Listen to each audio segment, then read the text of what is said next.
grande alegria e satisfação de estarmos aqui mais uma vez. Já desde ontem estivemos aqui, foi muito bom. Hoje também, durante os momentos em que estivemos estudando a palavra do Senhor e também participando da ceia do Senhor. E agora, finalizando, nós temos mais esse tempo em que estaremos apreciando a palavra do Senhor. Nós vamos para João capítulo 3.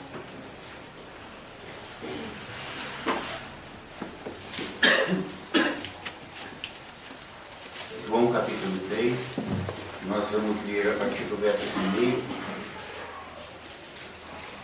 Vamos prestar atenção na palavra do Senhor. Nós não vamos demorar, né? Prometo que no horário previsto nós estaremos encerrando sim, uma vez que teremos também nossa confraternização. Então vamos ler o capítulo 3 de João. Havia entre os fariseus um homem chamado Nicodemos, um dos principais dos judeus. Este de noite foi ter com Jesus e lhe disse: Rabi, sabemos que és mestre vindo da parte de Deus, porque ninguém pode fazer esses sinais que tu fazes se Deus não estiver com ele. A isto respondeu Jesus: em verdade te digo que se alguém não nascer de novo, não pode ver o reino de Deus. Perguntou-lhe Nicodemos: como pode um homem nascer sendo velho? Pode porventura voltar ao ventre materno e nascer segunda vez? Respondeu Jesus: em verdade te digo, quem não nascer da água e do Espírito não pode entrar no reino de Deus. O que é nascido da carne é carne, o que é nascido do Espírito é Espírito. Não te admires de eu te dizer, importa-vos nascer de novo. O vento sopra onde quer, ouves a sua voz, mas não sabes de onde vem, nem para onde vai. Assim é todo o que é nascido do Espírito. Então lhe perguntou Nicodemos: como pode suceder isto? Acudiu Jesus: tu és mestre em Israel e não compreendes essas coisas? Em verdade te digo que nós dizemos o que sabemos e testificamos o que temos visto, contudo não aceitais o nosso testemunho. Se tratando de coisas terrenas não me credes, como crereis se vos falar das celestiais? Ora, ninguém subiu ao céu senão aquele que de lá desceu, a saber, o Filho do Homem que está no céu. E do modo por que Moisés levantou a serpente no deserto, assim importa que o Filho do Homem seja levantado, para que todo o que nele crê tenha a vida eterna. Porque Deus amou ao mundo de tal maneira que deu o seu Filho unigênito, para que todo o que nele crê não pereça, mas tenha a vida eterna. Porquanto Deus enviou o seu Filho ao mundo, não para que julgasse o mundo, mas para que o mundo fosse salvo por ele. Quem nele crê não é julgado. O que não crê já está julgado, porquanto não crê no nome do unigênito Filho de Deus.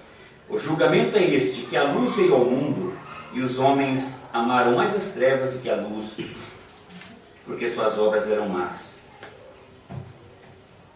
Ontem à noite nós estivemos ouvindo a palavra do Senhor, e o nosso irmão falou bastante sobre o novo nascimento. Ele nos mostrou que toda pessoa que nasce em seu nascimento natural, nasce como filho de Adão e Eva, nasce na família de Adão e Eva. E para se tornar filho de Deus, é preciso que a pessoa nasça de novo, para pertencer à família de Deus. Hoje também, no findar da mensagem de nosso irmão Júlio, ele também fez menção do novo nascimento, da importância, da necessidade do novo nascimento. Eu também estava pensando ontem à noite, caso eu viesse tomar a palavra, em falar exatamente sobre isso. De modo que eu tenho percebido que o Espírito Santo quer que nós nos apliquemos mais sobre esse tema, o novo nascimento, essa doutrina tão importante estabelecida pelo Senhor Jesus Cristo, esta mensagem tão importante para toda pessoa que quiser ser salva e se tornar um filho, uma filha de Deus e pertencer à família de Deus. Nós lemos a respeito deste homem, Nicodemos, um dos principais dos judeus, que foi ter com Jesus. Este Nicodemos, ele era um líder da nação judaica. Ele era mestre em Israel. Ele era professor em Israel. E ele pertencia provavelmente ao Sinédrio, fazia parte do Sinédrio. O Sinédrio era o Supremo Tribunal judaico. Era composto de 70 ou 72 anciãos e mestres da lei. E Nicodemos era um deles, provavelmente. Este homem era muito bem informado a respeito da lei, era bem informado a respeito dos costumes, da cultura, da religiosidade do povo de Israel, era muito bem intencionado quanto às coisas de Deus, porém até então ele não conhecia o plano de Deus para a salvação do pecador, incluindo eles, os religiosos de Israel. E este homem, mesmo pertencendo àquela classe das mais altas entre os judeus, pertencendo àquele grupo, como eu me referi, como eu já mencionei, chamado Sinédrio, o Conselho das Autoridades Judaicas, mas ele era um homem que se sensibilizou, que atentou para o Senhor Jesus Cristo, o seu ministério. E ele, diferentemente de seus outros companheiros, apenas alguns poucos dos seus companheiros, dos seus colegas, dos seus concidadãos, tomaram atitudes parecidas com esta. Ele foi ter com o Senhor Jesus Cristo de noite. E ele disse: Rabi, sabemos que és mestre, vindo da parte de Deus, porque ninguém pode fazer esses sinais que tu fazes se Deus não estiver com ele. Então vejam, irmãos, o que chamou a atenção de Nicodemos: os sinais operados pelo Senhor.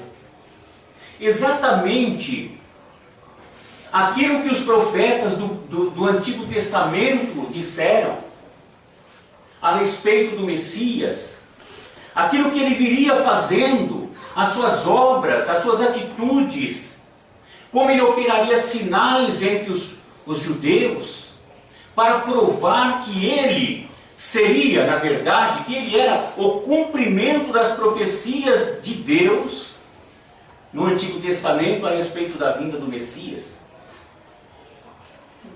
Rabi, sabemos que tu és mestre, porque ninguém pode fazer esses sinais que tu fazes se Deus não estiver com ele.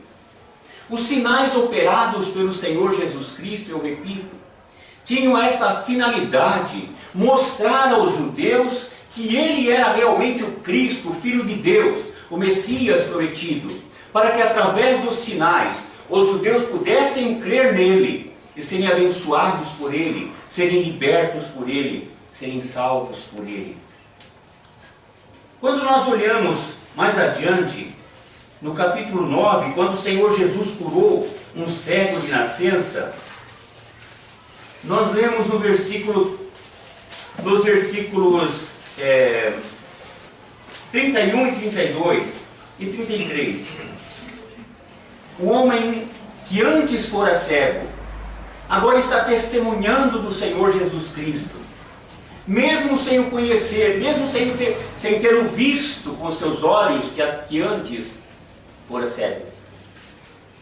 Vejam o que diz este homem curado. Sabemos que Deus, verso 30, respondeu-lhes o homem: nisto é de estranhar que vós não saibais de onde ele é, e contudo me abriu os olhos. Sabemos que Deus não atende a pecadores, mas pelo contrário, se alguém teme a Deus e pratica a sua vontade, a este atende. Desde que há mundo, jamais se ouviu que alguém tenha aberto os olhos a um cego de nascença. Se este homem não fosse de Deus, nada poderia ter feito. Sabemos que Deus não atende a pecadores. Sabemos que jamais alguém abriu os olhos a um cego de nascença.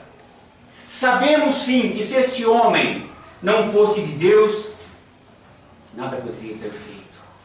O fato de ele ter curado um cego de nascença era uma prova de que ele era assim de Deus, porque este homem, este cego, era questionado pelos fariseus, pelos judeus, que queriam de toda forma que ele concordasse com eles a respeito de que Jesus era um homem pecador, que a cura que ele recebera, que o milagre recebido, ele devia dar glória a Deus, dar graças a Deus, né? Porque Jesus não podia fazer aquilo porque ele era pecador. E este homem disse: desde que há mundo, jamais se ouve que alguém tinha aberto os olhos a um cego. Se este homem não fosse de Deus, nada poderia ter feito. Sabemos que Deus não atende a pecadores. Nicodemos está dizendo, após examinar, verificar, analisar os sinais feitos pelo Senhor, ele disse: mestre, Rabi, sabemos que és mestre vindo da parte de Deus, porque ninguém pode fazer esses sinais que tu fazes se Deus não estiver com ele. Também quando o apóstolo João encerrou este evangelho, ele fala no capítulo 20 a respeito dos sinais que o Senhor Jesus fez.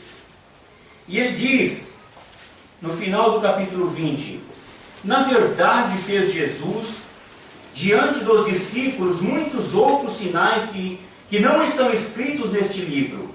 Estes, porém, foram registrados para que creiais que Jesus é o Cristo, Filho de Deus, e para que crendo tenhais vida em seu nome. Não foram todos os sinais registrados. Nem todos os sinais, os milagres, as obras do Senhor foram registrados aqui. Mas estes que foram escritos, foram registrados para que nós creiamos, para que o homem creia que Jesus Cristo é o Filho de Deus, e para que crendo tenha vida eterna, vida em seu nome. É por isso que o Senhor Jesus Cristo operou os sinais. É por isso que quando ele enviou os seus discípulos a pregar, os seus discípulos, após o nascimento da igreja, já o Senhor ausente em pessoa aqui, ausente fisicamente aqui, os discípulos sendo usados pelo Espírito Santo, eles também operavam grandes maravilhas e sinais, os mesmos operados pelo Senhor Jesus Cristo, para que os judeus pudessem entender que aqueles homens também estiveram com o Senhor Jesus Cristo e haviam sido enviados por Ele para a continuação da sua obra de salvação do pecador. Que aqueles homens eram também servos de Deus. E nós sabemos que passado um tempo, já não se havia mais os sinais. Já não existiam mais os mesmos sinais. Mesmo ainda no tempo dos apóstolos. Por quê? Porque agora a Bíblia Sagrada, a Palavra de Deus estava completa. E estes sinais escritos foram escritos para que o homem creia que Jesus Cristo é o Filho de Deus para a salvação de suas almas. E de fato, como eu tenho falado no início, é necessário nascer de novo, como nós vamos ainda continuar considerando. O homem nasce neste mundo como filho de Adão e Eva, como nós ouvimos ontem. Nasce na família de Adão e Eva. É preciso nascer de novo para ser filho de Deus e pertencer à família de Deus. Se isso não fosse tão importante, o Senhor não teria dito com tanta veemência esta mensagem, estas palavras. Não teria criado essa doutrina se não fosse necessária para a salvação do homem. Vejam, após Nicodemos dizer: Senhor, nós sabemos que Tu és mestre, porque ninguém pode fazer esses sinais que Tu fazes se Deus não estiver com ele. O Senhor, em seguida, diz a ele: em verdade eu te digo, que se alguém não nascer de novo, não pode